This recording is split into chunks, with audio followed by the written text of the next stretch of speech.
తెలుగు రాష్ట్రాలలో విషాద ఛాయలు వరుసగా చోటు చేసుకుంటున్నాయి. రాజమహేంద్రవరం నగరంలో ఒక మాల్ బయట ఇద్దరు మద్యం మత్తులో కారుతో నడుపుకుంటూ వచ్చి బీరంగం సృష్టించారు. అదే సమయంలో సినిమా నుంచి బయటకు వస్తున్న వైద్య విద్యార్థురాలు ప్రియాంక, అతని మిత్రులు ఇద్దరు రావటం, వారిని ఢీకొట్టడంతో పాటు ఆ కారుతో పూర్తిగా ఆమెను తొక్కించి కూడా వెళ్ళడం అయితే జరిగింది. సీసీ కెమెరాలో పూర్తిగా చూసాం. అక్కడి నుంచి ఆమె వైద్య సహాయాల కోసం రాజమండ్రి నుంచి సికింద్రాబాద్లో గల కిమ్స్ హాస్పిటల్కి తరలించారు. వారం రోజుల పాటు వైద్య సేవలు అందించినప్పటికీ ఆమె బాడీ సహకరించలేదు. వైద్యులు చివరగా బ్రెయిన్ డెడ్ అయిందని వివరణలో తెలుపుతూ కూడా ప్రకటించడం అయితే జరిగింది.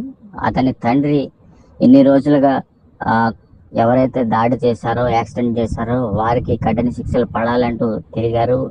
చివరికి ఆ రెండు రాష్ట్ర ప్రభుత్వాలు కూడా కిందకి వచ్చాయి.